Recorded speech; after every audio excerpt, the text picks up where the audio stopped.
Kris, I appreciate you taking the time to jump on the call. You recently just closed on your first deal. You are a great example of someone who, obviously right now you're still at your W-2 right now. You can see you're wearing your Yeah. uniform, you work for Chevron, and you were able to acquire your first business and do it in the span of, I think, 5 months. I got to look exactly how long it took you, but you got in the program, you followed it, and now 5, 6 months later, you have another business. And so first off, I would love to hear, what business did you buy, and what were the numbers in terms of purchase price, and how did you fund it? And we'll get into cash flow after that, but just tell us a little bit about the business and what it is. So it's a company by the name of AC Pumping Unit Repair here in Los Angeles, California. And they basically do maintenance on the oil pumps in the oil fields.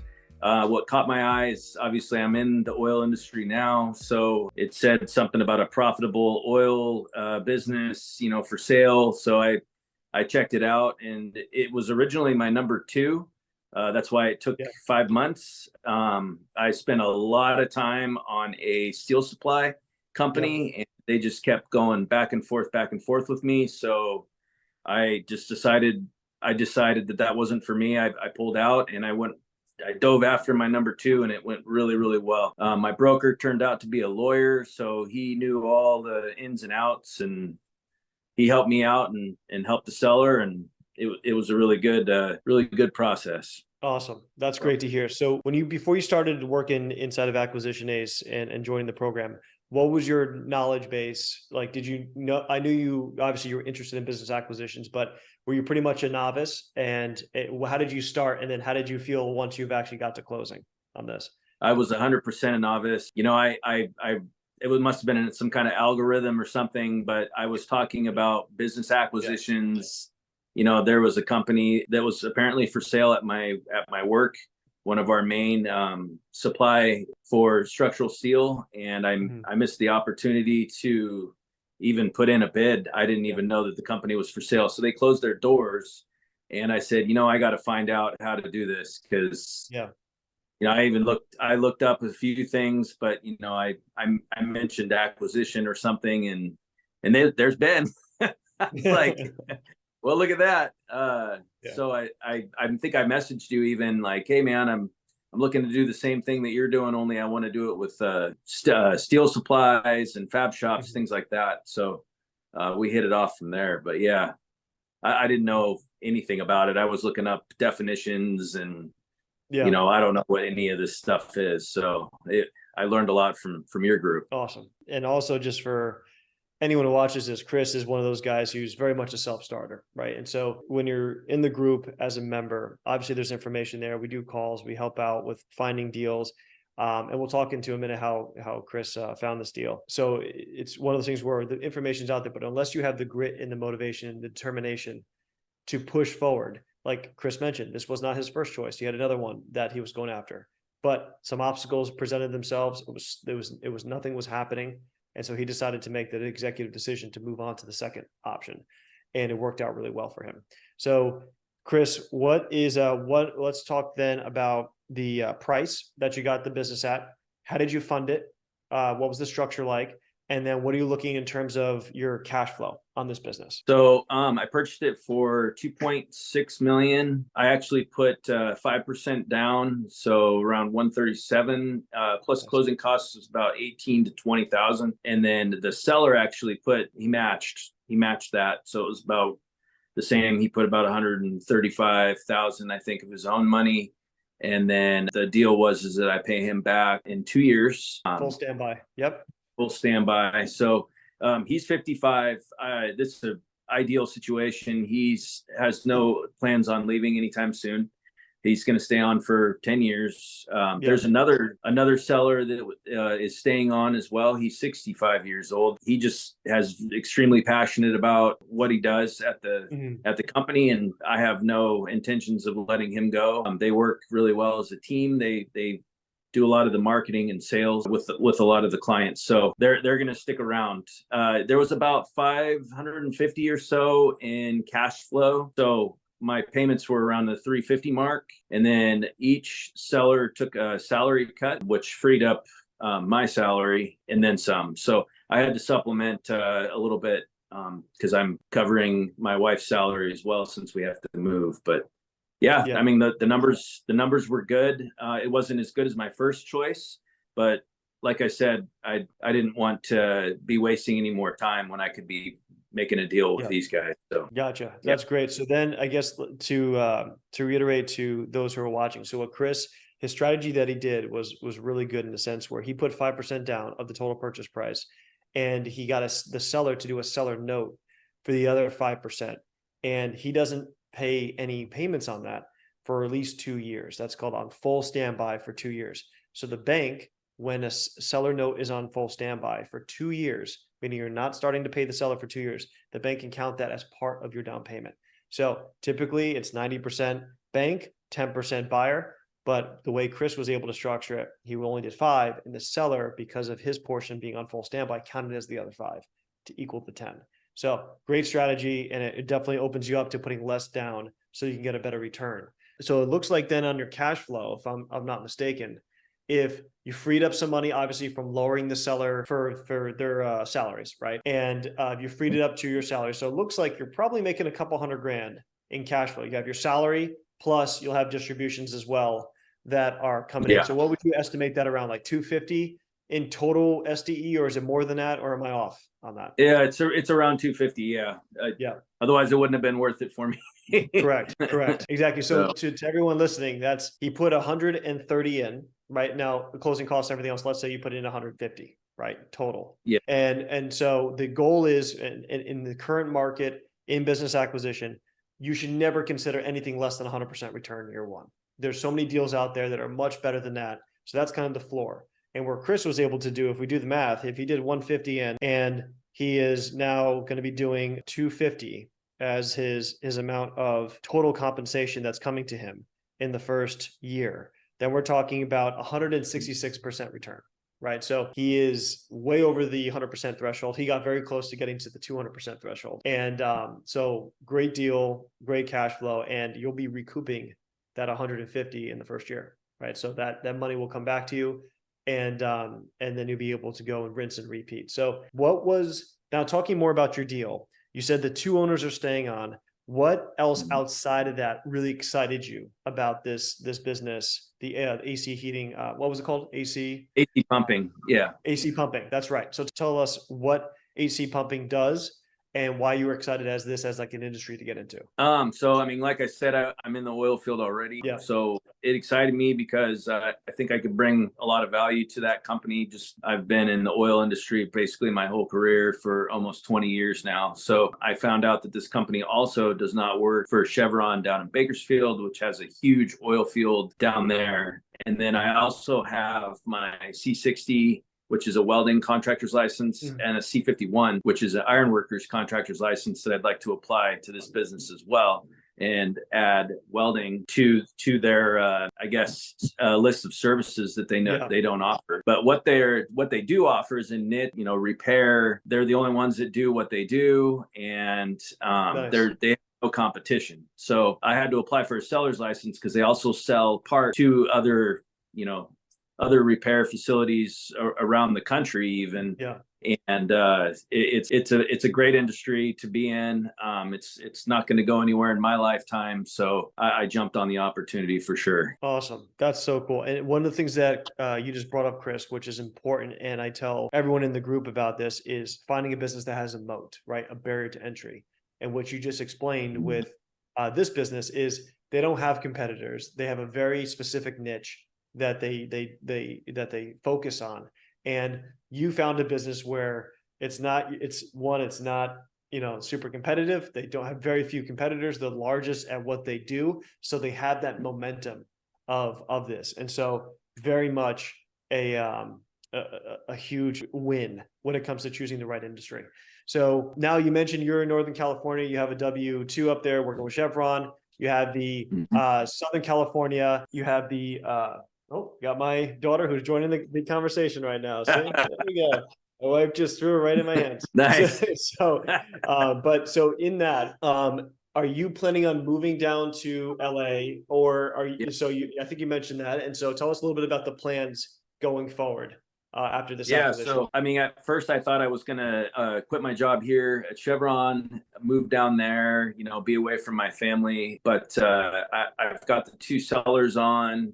We made kind of an arrangement, so they are interested in just resuming business as usual, and until I'm available and freed up.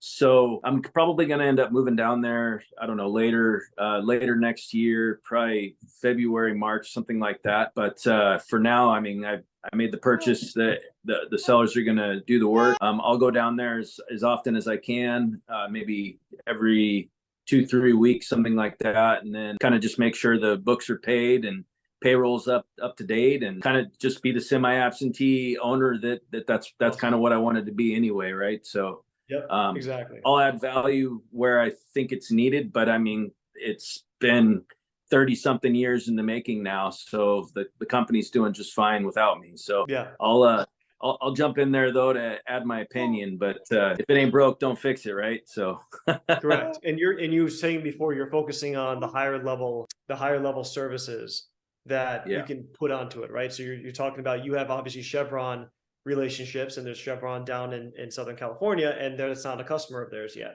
So there's an opportunity yeah, potentially there where you can make the introduction and potentially get that business. And so right. you have that, the welding license you mentioned, and all the other things you're doing. So talk a little bit more about what you think is going to be for you said you're kind of semi-absentee. So in your eyes, I know the acquisition's new, but based on your idea right now, how many hours a week do you think you're going to be putting into this going forward on an average basis? Probably less than 10. I mean, I'm going to say around 10 ish, Yeah. maybe. I work a 4-10 schedule at the moment. So I have Friday, Yeah. Saturday, Sunday off. But, until I learn all the systems, the payroll ADP, I've got to figure out how to do QuickBooks. But my wife's going to help me with some of these things too, because she's familiar with them. But there's going to be a little bit of a learning curve, just learning the different systems that the company uses. Once I'm able to get in there and really do what I need to do, I should be okay. Probably be less than 10 at that point. But yeah, that's what I'm thinking. That's great. So that's basically, so on a totally part-time basis, you're going to be bringing in, working 10 hours a week, potentially, especially in the beginning. But as it goes on longer, you're probably going to scale that back because there'll be less things to do at that point. Yeah. So, but for 10 hours a week, making, $250K a year is, I think by anyone's stretch of imagination, it is a home run. And by doing just this one deal, you holding on to it for 5 years, growing moderately over those 5 years, you can sell this business for a multiple of what you bought it, as well as making all the money you've made in the meantime on it. So this is when it's important to understand, you can do one acquisition and change your financial future, which is what Kris just did, right? He got a secondary job that is not a job, and he's able to grow that. But also now, Kris, you were talking about potentially doing another deal in the next 90 days, and this could quickly become something that is going to be a game changer in your wealth building journey. So tell us kind of what your plans are now moving forward. Yeah, so I've already signed the LOI, and I'm drafting up the purchase agreement. You're an animal, and I'm really going after it. Yeah, because as soon as the 90-day period, I'm eligible to apply for another one. So this one's a little bit smaller. It's $1 million deal. It's down in San Diego, so another reason why I'm needing to move to Southern California. And I have somebody that I'm going to hire full time to run that one. And he's an old colleague of mine, but it's a fab shop down there. And what they do is they specialize in commercial, like stairs, handrails, the stuff that nobody really likes doing. But so in my current role, I work with tank contractors, and they are in desperate need of a city preferred vendor. It's a long story, but even my refinery needs city preferred vendor, or somebody that they can trust. So I have quite a few leads already on that I'll be able to jack up our sales really, really fast and get us really, really busy. So I'm already pursuing that. That's actually been one of my dreams for a really long time, is to own a fab shop. So that's kind of what started this whole thing in the first place. Is, my whole career I've been a pipe welder. So I got that contractor's license a while back, and I'd never really wanted to do a startup. So this is the golden opportunity to use that contractor's license and actually do something with it. So I'm excited. Good. No, I like that a lot. And there's two reasons why I think it's a great play. One is you're diversifying your revenue outside of this current industry you're in. So even though you have a great niche with the AC pumping, you are diversifying out of that into another stream, another complete industry where you'll be receiving revenue. So it's good for, especially as we head into recession and everything else, it's good to have different streams of revenue coming from different areas, right? So if one's affected, the other might not be, right? And so you're able to kind of fluctuate that. And the good thing is obviously you have that license, which is very valuable, especially in California, where it's very hard to get that. And so you're able to utilize that to be able to maximize the return that you're going to be getting on that second deal. So on this deal that's coming up, what is the cash flow right now? And then what would the cash flow be after financing? On this type of deal? So it's a lot less. The cash flow is a lot less, but I'll still be able to pay my $150,000 a year SBA fee, and then I'll have an extra. I think it's 200,000. So 100,000 of that's going to go to my guy basically, and then I'll walk, with 100. So the cash flow isn't as great. But like I said, I'm going to add those two, city preferred vendor. I'm going to add a couple different certifications, and I'll bring in my welders because we used to work down there in the shipyards. So I feel like that one I could build a lot more rapidly than the other one, but we'll see. I'm kind of taking a little bit of a risk there, but I think it'll be fine. Yeah, I think it works because of your background, and it works because of your existing relationships. If it was something where someone who didn't have that was coming totally fresh, buying that company, not having the existing network that you have, not understanding who, like the city preferred vendor, and already thinking of some of the people that you can connect with to increase revenue, it would be much more risky.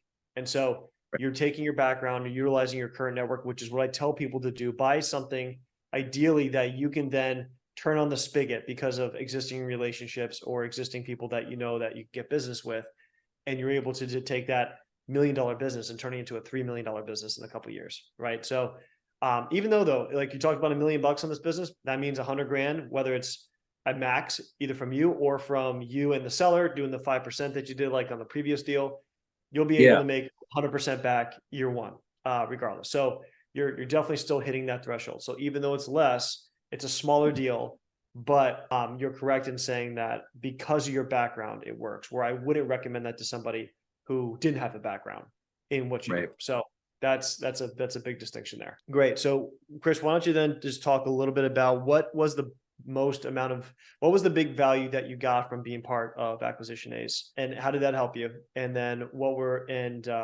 start there, and then I'll ask you some follow-ups on that. Yeah. So basically, breaking down the deals, I never knew anything about how to do that. I still, need to sharpen my skills a little more on the numbers and how that all works, but I was able to kick you guys a deal and you gave me the green light or not. So, and then, watching the instructional videos for the Fridays, and then, attending the Monday classes, because if you have a question or something gets brought up, that's the time to talk about it. You open up the floor for people to just talk candidly, and that was important for the Mondays. So yeah, I mean, the value that I got out of Acquisition Ace basically is learning all the definitions, learning what to say, how to deal with the banker, how to deal with the lender, and what they need to know and what they don't need to know. Yep. I always remember, hey, the bank's going to give you the loan for the house, but if you want to paint it blue, that's on you, right? So I use that analogy for a lot of different things and I'm seeing it, kind of in the group as well. There's a lot of the questions that I had in the very, very beginning. This was a long time ago. I think June 9th was when I joined the group. And here we are now. Got my first deal and one on deck. So I wouldn't have any of that stuff had I not joined this group and learned, all the different things that I learned today. So very, very grateful, right? Obviously, I'm making a lot more money now than I've ever made. So and you're well on and I appreciate that, Kris. And you're well on the way. The cool thing is, like I tell people in the group too, because they're always talking about doing the one deal, and I'm like, the one deal is great. You have to get started with the one deal, but once you get the one deal done, and you realize basically the wealth hack you've done in terms of getting a deal done, you're making 160% year one. That's only going to multiply as you pay down the loan and it continuing to get paid by this business, and it continues to just say moderately grow, not even like it's crazy, but just moderately grow. Then you have an asset that literally you can make millions off of when you sell. And you're the big part is you're doing the second one, right? So it's once you get bitten by the bug, you're going for it, because now you're like, okay, I did it. I understand how it works. Let me do it again. Let me do it again. Let me do it again. And at that point, now you're in a spot where you don't have to work a 9 to 5. If you want to, great, but you really don't have to. And you can then focus on whatever it is that you want to do, right? Like whatever it is, extracurricular or with your family or hobbies or travel, whatever the case may be, and be able to do that. So you're a great example for someone who had a busy job, but yet it doesn't take 50 hours a week, right? And just to tell people, it doesn't take 50 hours a week to do this. Yes, you're going to have to put work in. Yes, there's going to be times where you're going to be spending more time on it, and others when you're waiting and nothing else is going on, you're kind of waiting for the bank to get back or waiting for the seller to get back. And so there's sometimes of lulls, and then there's times where there's a lot of activity. But the whole point is you're driving forward to get that deal done. And once it happens, you look back and you're like, you know, one, I didn't know anything when I started, but now I got a deal done. And it really was because you had the grit, pushed through, you were faithful to show up on the calls, listen, ask questions. And now you are where you are today. And I'm super proud of you, man. I really am. Like your background, I knew the second that you joined the group, and I think it was probably 2 or 3 deals in where you kind of sent them to me and you were like, hey, what's your thoughts on this, Ben? And I was kind of giving you my thoughts. And some of them just didn't work out, right? In the beginning, they weren't good deals. Yeah. But then I started to see the ones you started sending me getting better and better and better. And I was like, okay, this guy, you know, Kris is going to do it. Like Kris he's pushing forward. And I could tell you had the motivation of like, there's no turning back. Like I'm going to do this. And once someone gets that fire in their eyes, it excites me, because at that point I'm like, all right, it's just a matter of time. And when they finally hit it, like I fully expect, and for everyone out here, it's a lifetime being a part of Acquisition Ace. Like Kris is a lifetime member. So his second deal that's coming up, he can throw it, ask for my opinion on it. He can go through utilize obviously funding relationships. He can utilize investors if he wanted to, utilize the group to answer questions. And I know in 5 years from now, if I check in with Kris is going to be in a totally different phase of life. And so that's the cool thing about doing this. So I appreciate you saying that, Kris. And so what would you, if you had to give one piece of advice to people considering business acquisition, like you, had no background in it, but thought they wanted to do something different, what would that piece of advice be for someone who's just getting started or they want to get started? I guess it might be, I don't know. My thing is a lot of people told me, you know, oh, don't do it. It's too much money. There's too much risk. But all the tools that I've learned in Ace Acquisition have trained me otherwise to know exactly what to look for. So I know that the deal that I was making wasn't going to be a bad deal. I knew what to look for, and you know, my gut told me one thing, and I went for it. So my advice is just hang in there. Don't let anybody tell you can't do something, because you absolutely can. And you know, a lot of these people out here, they're just trying to pass down their legacy. And you know, if you sell them that you're trying to carry that on and keep the tradition moving, and they'll give it to you. They'll give you everything that they have. But just hang in there, give the bank what they want. They're going to ask for a million different things, but you know, just keep feeding them whatever they want. And then once the deal's done, you can do whatever. So correct. Yep. Absolutely. Hang tough. It'll work. And then in the end, you're just like, all right, where's the next deal? Yep. So I don't know. Exactly. Well said, Kris. Well said. No, it is. I think that when I first got into it, and everyone out there, now we have friends and family who love us, and but you will have people that are close to you say, this is a mistake. There's a lot of risk. You've never had an AC pumping business. Why would you buy one? You know, they'll say all these different things. And what I always go back to it is I always tell people, look, if you want to achieve extraordinary results in your life, you have to do extraordinary things. There's no other way around it, right? You don't just do what everyone else does and all of a sudden get an extraordinary result, right? It's the people we look up to who have done things, who are in a different phase of life than us, who are at a different level of financial freedom than us. It's because they did something different. It's precisely the reason they're there. They did something different. And so I understand people who care about us and people who are part of our family and they want us to make the right decisions. And there is wisdom in the counsel of others. But what Kris talked about is he did his research. He went through the process. He saw that there was an opportunity here. He felt confident when he found the right business with the owners that were staying on. And remember, guys, like especially in Kris's deal, the owners can stay on.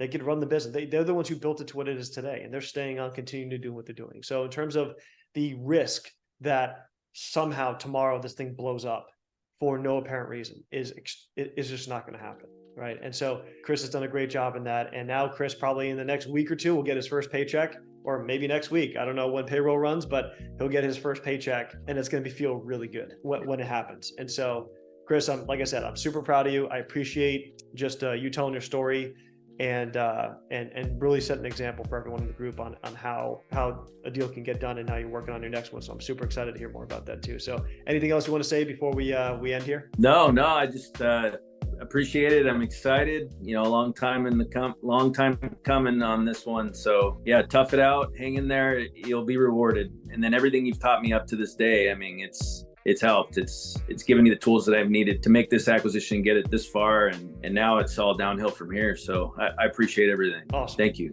Kris. Absolutely. Well, I'll let you get back to work, man. And blessings on you, your family, and we'll definitely be checking in on how this deal's going. All right.